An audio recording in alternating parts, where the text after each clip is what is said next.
The obsidian palace stood on the cliff's edge like a black jewel, its towers cutting into the sky, catching the last streaks of the setting sun. Shadows pooled in the corners of the courtyard, and the wind carried whispers of secrets long held within the walls. The palace had seen generations of kings and queens, alliances formed and broken, and yet tonight it awaited a choice that would change the course of its history. Inside, the grand hall gleamed with polished obsidian and gold. Candles flickered along the walls, casting dancing shadows that seemed almost alive. The scent of incense clung to the air, thick and sweet, mingling with the rustle of silk as the nobility gathered. Courtiers whispered to one another, their voices a river of curiosity, expectation, and barely concealed ambition. At the head of the hall, Kale, the Alpha King, stood tall and commanding. His dark hair fell just past his shoulders, framing a face carved with sharp lines and cold eyes that seemed to pierce the very souls of those around him. Every move he made carried the weight of authority, every glance a silent warning. And yet, beneath that veneer of strength, there was a depth of sorrow that few had ever glimpsed. He had lost love before. Betrayal had left its mark on him. And tonight, the court expected him to make a choice that would secure alliances and continue the lineage of the kingdom. On the floor below him, the princesses from neighboring realms waited, each draped in silks of sapphire, ruby, and emerald. They carried jewels, promises, and a practiced smile, each hoping to catch the king's favor. Their mothers and advisors leaned close, offering last-minute instructions, subtle nudges, and quiet reminders that this was a matter of duty, not heart. Yet Kale's attention did not linger on them. His gaze, quiet and unwavering, drifted past the courtiers, past the polished floors and golden chandeliers, and fell upon a figure who moved with a grace that no noblewoman could match. She was not dressed in silk or jewels. Her gown was simple, her hair tied back to keep it out of her face, and she moved through the hall with a calm efficiency that belied the weight of her responsibilities. She was Ilara, Kale's maid. Ilara had served the palace since she could remember. She had seen kings rise and fall, courtiers scheme and falter, and through it all, she remained quiet, steadfast, and unassuming. She understood the palace better than anyone, not just the hallways and chambers, but the pulse of its life, the secrets whispered in the shadows. She knew where danger hid and where hearts ached, and for reasons Kale could not fully explain, he found himself drawn to her, captivated by a presence that demanded neither attention nor praise. The ceremony began, a procession of music and light, of speeches and bows. Princesses stepped forward, one by one, each offering a smile, a curtsy, a whispered promise of loyalty and devotion. Kale listened politely, nodding with measured attention, yet none of them stirred anything within him. Their words felt hollow, their jewels cold, their alliances strategic but lifeless. The court murmured, sensing his hesitation. Yet Kale's expression remained calm, unreadable, a storm contained behind calm waters. Ilara, meanwhile, moved among the servants, unseen by all but Kale. She adjusted a candle, whispered instructions to a nervous page, and ensured that every detail of the ceremony proceeded smoothly.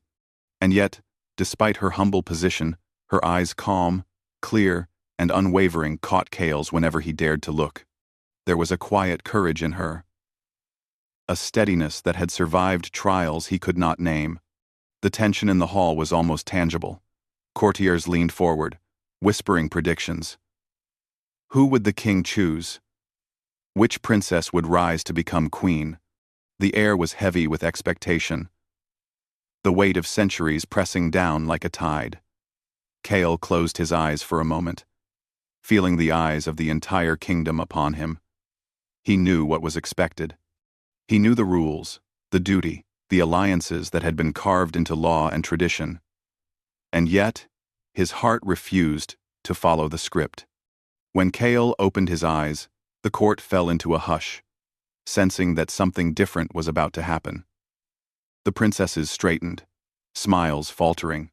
Advisors leaned forward, unsure if they should speak or remain silent. And there, at the edge of the grand hall, Alara paused in her work, her hands stilling, as if she too sensed the shift in the air. Kael stepped forward, his boots echoing against the marble floors, each step a declaration.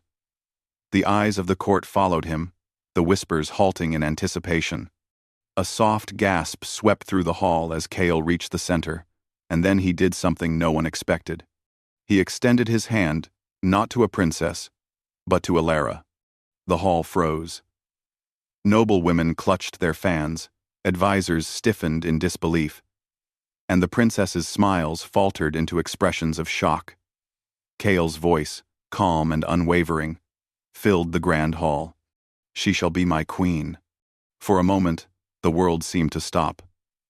The words hung in the air, heavy with power, defying every expectation, every tradition, every whispered plan. The courtiers could not comprehend it. How could a maid, someone who had never been groomed for the throne, someone who carried no jewels or banners, become the queen? Murmurs rose like a storm, but Kael's gaze held them at bay. He looked only at Alara, and in that look was a promise, a challenge, and a deep, unspoken truth. She was the one he had chosen, and no court, no law, no expectation could change it. Ilara's heart raced, her hands trembling slightly as she took Kael's.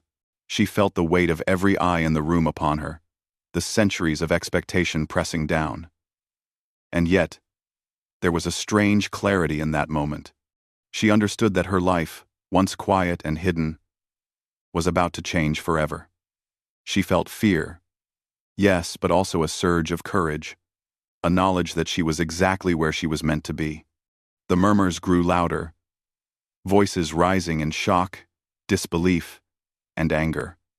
Alliances would falter, plans would crumble, and whispers of rebellion stirred in the shadows.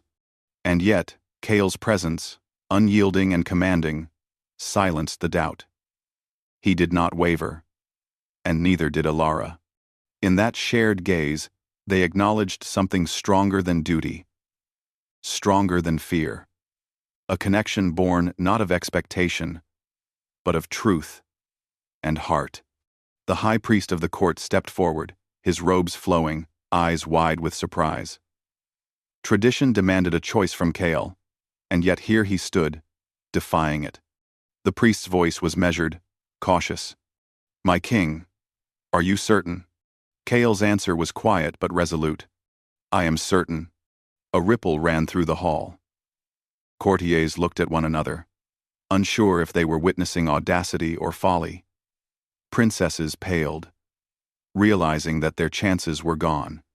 And in the midst of it all, Alara felt a strange calm wash over her. She was terrified. Yes, but she also felt alive in a way she had never known. As the candles flickered and the shadows danced, Kael raised Alara's hand for all to see.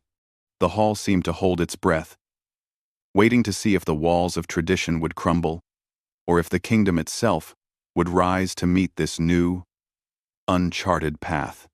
And then, as if on cue, the wind outside howled, rattling the windows, carrying with it a faint whisper of warnings and secrets yet to be revealed. The storm beyond the cliffs mirrored the storm within the palace, chaos and change, fear and hope, all mingling in a single moment that would mark the beginning of something far greater than either Kael or Alara could yet imagine. The court had expected a princess. They did not expect a maid. They did not expect a love that could challenge law, tradition, and even fate itself. And as Kael and Alara stood together, hand in hand, the palace seemed to shiver with the weight of what was coming. The future, uncertain and dangerous, awaited them, and neither of them could turn back now. The following morning, the obsidian palace was shrouded in unease. Sunlight filtered weakly through tall, narrow windows, casting long shadows that stretched like silent spectators across the cold marble floors. Word of the Alpha King's choice had spread throughout the palace and the neighboring courts like wildfire, igniting whispers, suspicion, and anger. Courtiers scowled behind their fans and gesturing hands, while princesses who had once smiled with confidence now glared in quiet fury. Ilara moved through the halls with measured steps, her hands clutching a folded letter that had arrived from one of the noble houses. She had spent the night tossing between thoughts of doubt and courage. But as she walked, her heart steadied. Kale had chosen her not out of obligation, not because she was convenient, but because he had seen her strength, her loyalty, and perhaps a spark he could not ignore. Still, the court's fury was not something she could ignore either. Kale awaited her in the high chamber, where sunlight streamed across the obsidian floor and gilded walls. He stood near the balcony, his dark cloak draped over his shoulders, his posture rigid, his expression unreadable. When Ilara entered, his eyes softened slightly, the ice in his gaze melting just enough to show concern. "Do they dare to speak already?" he asked, voice low, though not without a hint of wry amusement. "They are speaking," Ilara replied quietly. "They are angry. Some say it is treason to place a maid above a princess. Others," she hesitated, gripping the letter tighter. "Others threaten the throne itself." Kale's jaw tightened. "Then let them threaten. I will not bend to fear or tradition. They forget whose kingdom this is." Ilara swallowed, aware of the weight behind his words. Kale's authority was unmatched. But even kings could be undermined by whispers, alliances, and betrayal. The palace itself was a web of schemes, each thread ready to snap under the wrong pressure. And yet, there was a quiet courage in him that drew her in, a magnet that held her steady even as the walls seemed to close around them. The first meeting of the court convened that morning in the Grand Hall. The princesses of distant realms were seated on raised platforms, their faces painted with polite smiles that did little to mask their fury. Advisors muttered to one another, some daring to question Kale's judgment, others watching to see how far his audacity would carry him. Kale entered the hall, Ilara at his side, and a hush fell over the assembly. The sight of the maid, dressed now in the ceremonial robes of a queen in training, stunned many into silence. She walked with her head held high, though her fingers brushed the folds of her gown nervously. Every eye was upon her, every whisper a test of courage she had not sought but could not escape. A noblewoman stepped forward, her lips tight with a smile that could slice glass. "Your Majesty," she began, her voice carefully measured. "It is most unusual to place a maid upon the throne. The traditions of the kingdom—" Kale's gaze sharpened, cold as a blade. "And yet, I have chosen. Tradition is a guide, not a cage. Ilara has earned her place not by birth, but by loyalty, wisdom, and courage." The hall erupted in whispers, voices rising like waves. Some courtiers nodded, secretly admiring Kale's boldness. Others glared, seeing an affront to their power, their influence, their expectations. The noblewoman's hands trembled slightly as she continued, trying to maintain composure. "And what of the alliances with the princesses' families?" she asked. "Surely this choice jeopardizes the kingdom itself. A queen must bring strength and status to the crown." Kale's eyes swept across the hall, sharp and unyielding. "Ilara brings strength, the likes of which no title or jewel can match. She knows this palace better than any of you. She sees the truth behind every lie, the danger behind every smile. And she will stand beside me, not because of tradition, but because of loyalty and courage." Ilara felt a flush rise to her cheeks. The words were meant for her, yes, but also for the court. She was being tested, exposed to the scrutiny of 1,000 eyes. Yet Kale's defense gave her strength. For the first time, she felt that her voice, her worth, mattered. The noblewoman, Her pride wounded, stepped back. Murmurs rose again, more forceful now. The princesses whispered among themselves, plotting. And some advisors approached Kale with cautious, almost veiled concern. "Your Majesty," one said quietly, "they do not understand. This defiance of expectation could invite conflict. Houses may withdraw their support. Rivals may see opportunity." Kale's expression was unwavering. "Then let them see. Let them come. I will not bow to fear. And Alara will not falter." Alara's heart thumped in her chest. She had never imagined standing so boldly before the court, the weight of destiny pressing down. And yet, in Kael's presence, she felt a courage she did not know she possessed.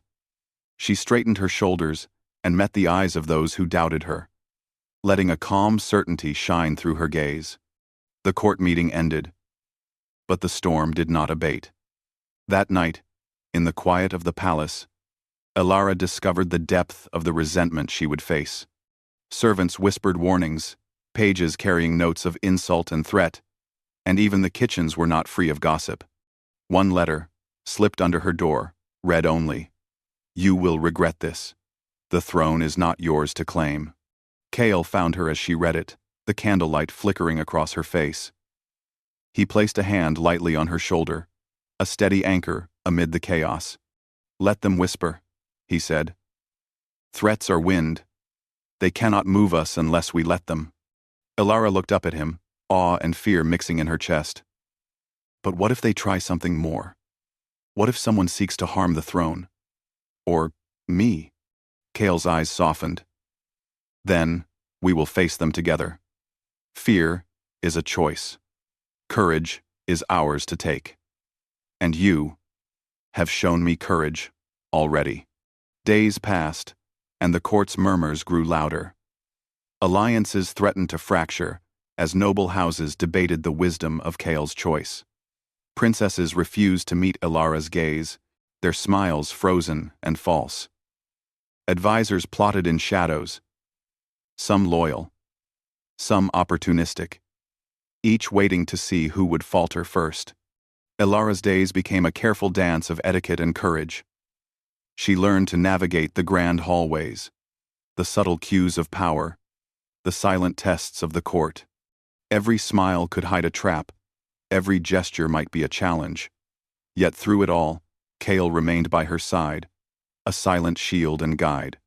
He taught her not just the ways of the court, but the strength of presence, the power of quiet resolve, and the courage to stand when the world expected her to bow. One evening, as a crimson sunset spilled through the windows, Alara walked the balcony alone, feeling the weight of the kingdom pressing upon her. The wind tugged at her hair, and the sea below roared against the cliffs. She felt small, fragile even, yet unbroken. And in that moment, she understood something vital. Her place beside Kale was not a gift of chance, it was a responsibility, a promise, and a challenge she would not flee. Kale joined her silently, standing close enough that their shadows merged in the fading light. "They will test us," he said, voice soft but firm. "The court, the princesses, even the very walls of this palace. But we are stronger than they believe." Alara nodded, her hands brushing against the railing. "I know. I will not fail you. Or myself." He turned to her, his gaze piercing yet gentle. And for a fleeting moment, the world beyond the balcony, the scheming, the whispers, the dangers seemed to disappear. It was just the two of them, standing against a tide of expectation and tradition. But the calm did not last. From the shadows of the palace, a figure watched, unseen and silent. Eyes glittered like steel, assessing, calculating. Whispers of old magic and forgotten curses rustled through the walls. The palace was not just a home of marble and gold, it was a place where power was tested, where loyalty was weighed, and where ancient forces waited, patient and hungry. The shadow moved away, leaving behind only a faint chill in the air. A warning. Subtle, but clear. The world outside the balcony, and beyond the court's whispers, was not idle. Danger was approaching, silent but certain, and it would test Kael and Elara in ways neither could yet imagine. Elara shivered, though the wind had softened. She did not know the full danger, but she understood one truth. To survive the court's wrath was only the first step. The palace, the kingdom, and their hearts were now entwined in a story far greater than tradition or expectation. And whatever was coming, they would face it together. The obsidian palace had grown quieter, but not calmer. Whispers still lingered in the halls, curling around corners like smoke, twisting facts into rumors, and rumors into threats. Yet beneath the court's intrigue, something older, darker, and more dangerous was awakening. It began with small things. Candles that flickered despite no wind. Shadows that lingered longer than their owners. A chill in the air that could not be explained. At first, the palace servants murmured about drafts, old stones, or tricks of the eyes. But the signs grew stronger, impossible to ignore. Elara first noticed it when she entered the northern corridor, a passage rarely used since the last king's reign. The torchlight cast her shadow against the walls. But tonight, there was another slightly behind hers, moving with its own rhythm. She spun, heart hammering, but the corridor was empty. Only the echo of her footsteps remained. When she found Kael in the high chamber, he was already aware. His face was grim, his usual calm replaced with a tension she had rarely seen. "The palace stirs," he said, his voice low. "Something from the old line, something forgotten, has begun to wake." Elara shivered. "A curse?" she asked softly, though the word felt both absurd and real. Kael's eyes darkened. "A curse linked to the crown itself. It has waited, patient for a moment like this when the throne is threatened, when expectation is broken." For the first time, Elara saw fear, not of each other, but of the unseen, of forces beyond their control. And yet, Kael did not retreat. He was still the Alpha King, commanding and resolute. But the weight of history and unseen power pressed against him, testing every fiber of his being. The following days brought more signs. Servants fell ill with strange fevers that no healer could cure. Statues in the palace seemed to move slightly when no one was watching. And at night, the wind carried faint, sorrowful wails through the halls, like voices calling from a distant past. Kael and Elara met in the palace library, a room filled with ancient texts and scrolls. Dust hung in the air like golden mist. Kael traced his fingers over old maps and faded scripts, seeking knowledge of the curse, its origin, and its weaknesses. "This palace has always held power," Kael explained. "Power that is not just in the crown, but in the stones, the halls, the bloodline itself. Long ago, a king made a choice that angered the forces we cannot see. That choice cursed the line, waiting for a day when the throne's heart was vulnerable." Elara listened closely, feeling the chill of the stone walls, the weight of centuries pressing against her. "And it's coming now. Because I am queen?" Kael shook his head. "Not because of you. Not because of me. Because the throne itself is tested whenever rules are broken. When the strength of love and loyalty challenges expectation. It knows fear, ambition, and deceit, and it responds."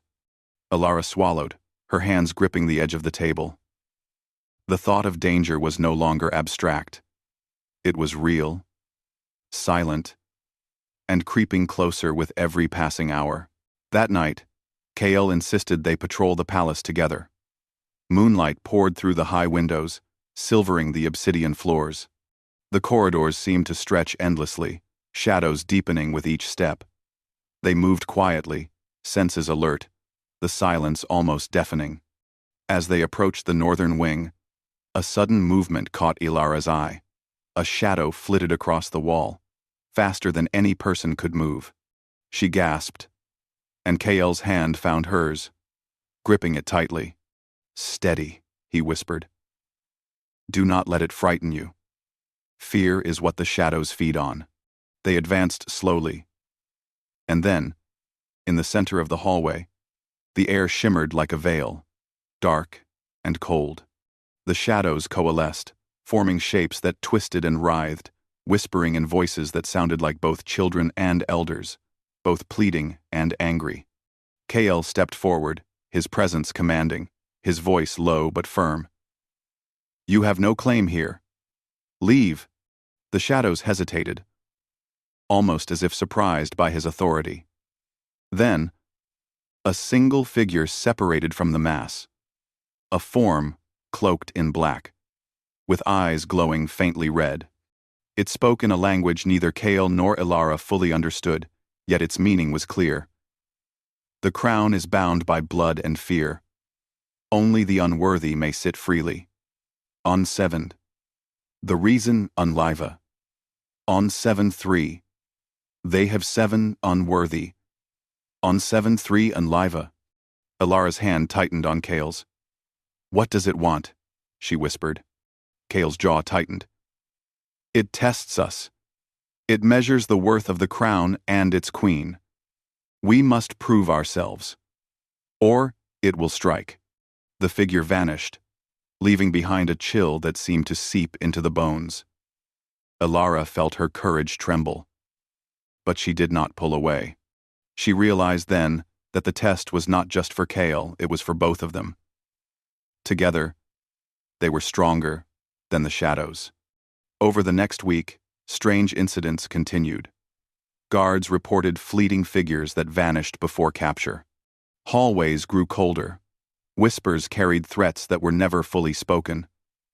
And the illness among servants worsened. Kael called meetings with his most trusted advisors. Yet even they were at a loss. Magic from long ago, older than any living memory, was awakening. And the palace's knowledge was insufficient to stop it. Ilara studied the ancient texts alongside Kael, learning the history of the curse. She discovered that it was tied to loyalty, love, and sacrifice qualities not often tested in kings and queens. The curse could only be broken by an act of courage and selflessness, an action born from the heart rather than the throne. Her resolve deepened. She realized that the court's disapproval and the princess's plotting were only part of the battle. The true danger came from forces unseen, ancient, and unforgiving. And if they were to survive, she would have to stand beside Kael, not as a servant, but as an equal, a partner in courage and will. One evening, Kael and Ilara climbed to the palace tower, overlooking the cliffs and the stormy sea beyond. Lightning split the sky, and waves crashed against the rocks far below. "The curse will not wait," Kael said quietly. "It grows stronger with doubt, with fear, with hesitation." Ilara's eyes followed the distant horizon. "Then we cannot hesitate," she replied. "We must face it together, whatever it is." Kael nodded, his hand brushing hers. "You have the heart of a queen, Ilara, not a princess who seeks power for birthright or wealth. You have courage, and courage is stronger than any shadow." Their bond, forged in the fire of challenge, grew with each passing day. Love and respect intertwined, quiet but undeniable. And the court, still simmering with resentment, could not comprehend the force building between them. But the shadows did not wait for understanding. One night, a servant stumbled into their chambers, pale and trembling. "Your Majesty, Queen Ilara, the northern wing. Something has moved. Something alive." Kael's expression hardened. "Prepare yourself. Tonight, we face the first true test of the curse." Ilara's heart raced, but she did not falter. The lessons of courage, loyalty, and trust had been etched into her spirit. She would not step back. She would stand with Kale, even as the darkness pressed closer, even as whispers of the ancient magic clawed at their minds. The northern wing awaited them, silent and expectant. The shadows coiled in the corners, watching, waiting, testing the strength of the Alpha King and his chosen queen. Each step they took echoed against the marble floors, a rhythm of courage and defiance. As they entered the central hall of the northern wing, the shadows rose, swirling around them, forming shapes both human and monstrous. The air was thick with cold, and the whispers of long-dead voices filled their ears. Kale drew his sword, and Alara stepped forward, her hands steady despite the fear curling in her chest. The shadows moved closer, their whispers growing into words. Only one may claim the crown. One must fall. Kale's voice rang out, strong and commanding. We stand together. We are stronger than your fear. Alara nodded, feeling the power of their bond. We face this together. No one stands alone. For a long moment, the shadows paused, as if considering. Then, with a sound like the sigh of the wind through the cliffs, they receded, though not entirely gone. Their presence lingered, a promise that the challenge was not yet over. Kale lowered his sword slightly, eyes still watchful. This is only the beginning, he said quietly. The curse tests, but it does not yet destroy. We must be ready for the trials to come. Alara placed her hand on his arm, her touch firm and grounding. Whatever comes, we face it together. I will not run.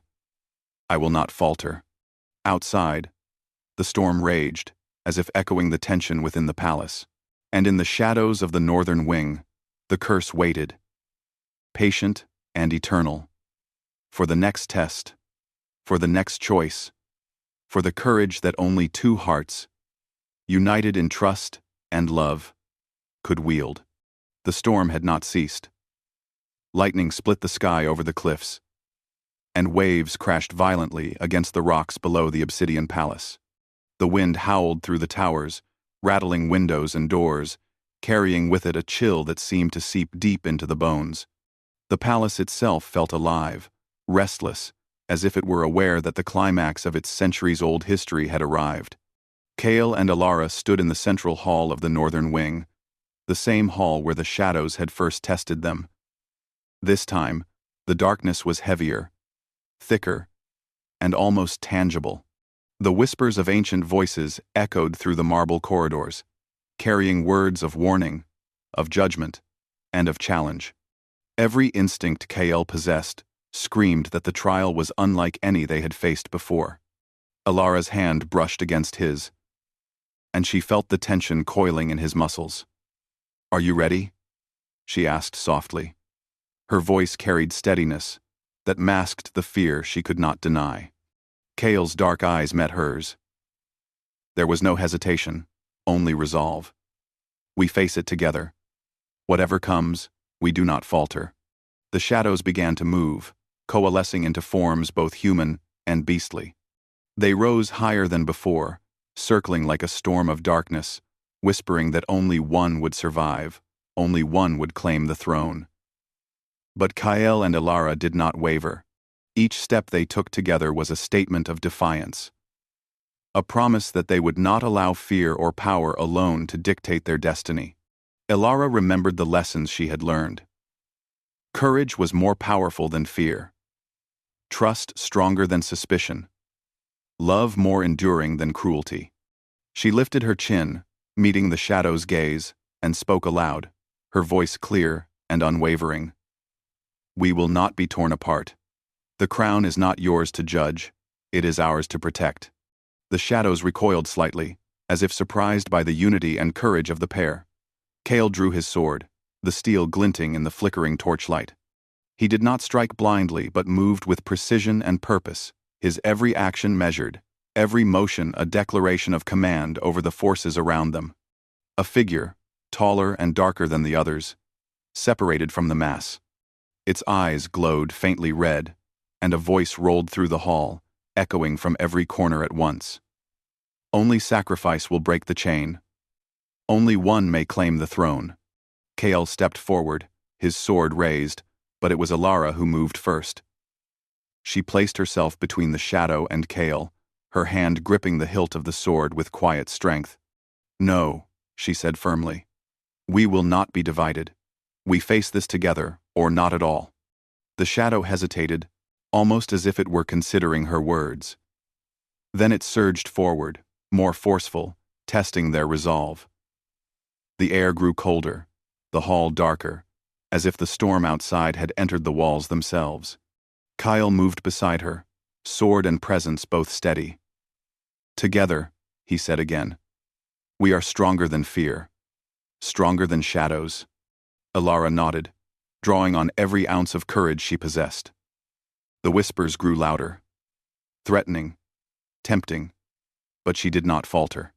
She felt Kael's hand brush hers, a grounding touch that reminded her she was not alone.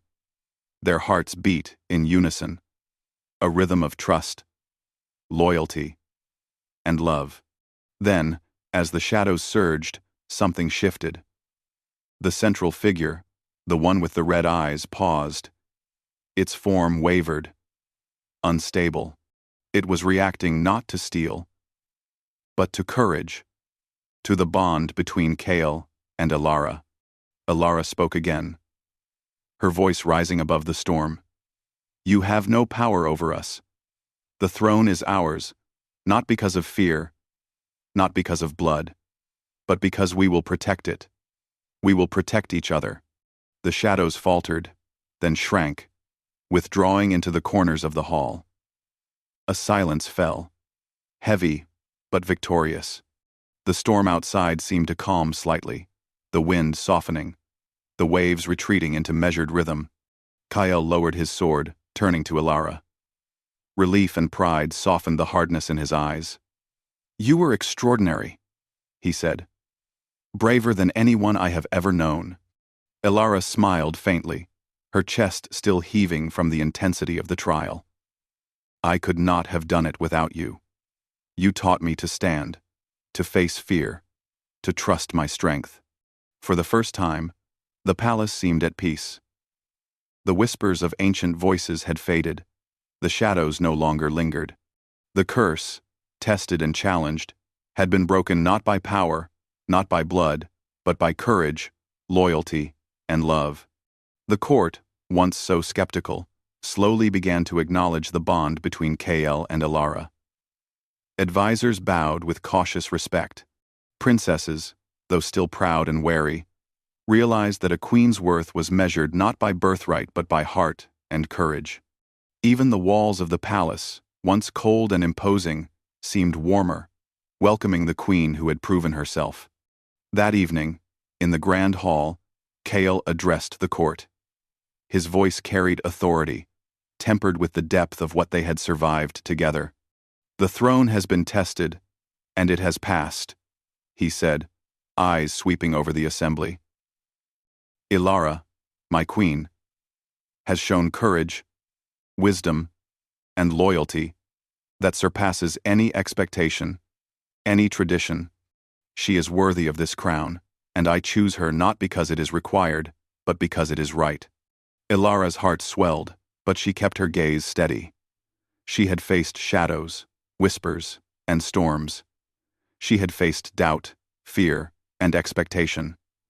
And now, standing beside Kael, she understood that her journey had transformed her from a quiet maid into a queen, strong, wise, and unyielding. As the court absorbed Kael's words, a quiet awe spread through the hall. The princesses, advisors, and noblewomen all realized that the power of the throne was not in tradition alone, but in the courage to lead with heart and wisdom. That night, Kael and Alara stood atop the highest tower, looking out over the kingdom. The storm had passed, leaving the cliffs and sea bathed in the silver light of the moon. The palace, once filled with shadows and whispers, now felt like a home, a place of history, of power, but also of love and trust. Kael's hand found hers, fingers intertwining. "We have faced the impossible," he said quietly, "and yet we stand together. The kingdom is safe, for now." Elara leaned slightly against him, feeling the strength of his presence. "Whatever comes next," she said softly, "we face it together. I will not falter, nor will I let go." He smiled faintly, the tension in his face easing. "Then, let us walk this path together, as king and queen, as partners, as equals." The wind carried a soft promise through the tower, as if the palace itself was acknowledging their union. Though shadows might rise again in the future, though challenges might come from beyond the cliffs or from within the walls, Kael and Elara had proven that together they could face anything. And for the first time, the Obsidian Palace felt alive not just with power, but with hope. Not just with authority, but with courage. Not just with expectation, but with love. Elara looked at Kael, her eyes reflecting the silver light of the moon. "This is only the beginning, isn't it?" Kael nodded, his gaze distant but steady. "Yes, but we have faced the beginning and survived. And as long as we face the future together, there is nothing we cannot endure." The moonlight shimmered across the towers, painting the kingdom in silver and shadow. Below, the waves of the sea crashed against the cliffs. Relentless, but now harmonized with the calm within the palace walls. The kingdom had witnessed a choice that defied tradition, faced a curse older than memory, and emerged stronger. And at the center of it all stood Kael and Elara, bonded not by expectation or law, but by courage, loyalty, and love. As they turned back to the palace, the first light of dawn began to creep across the horizon. The shadows of the night had passed. The whispers of the curse were silenced, and the world awaited a reign unlike any before. A reign where heart and courage held equal power to sword and crown. And as the palace stirred awake, Kael and Elara walked side by side, their hands still joined, ready to face whatever challenges and triumphs the future would bring. The court had expected a princess. The world had expected a ruler bound by tradition. But the Alpha King had chosen love, and the Maid had become queen. Together, they would write the next chapter of the kingdom's history, not as king and servant, not as ruler and subject, but as partners, equals, and the unbroken heart of a kingdom reborn.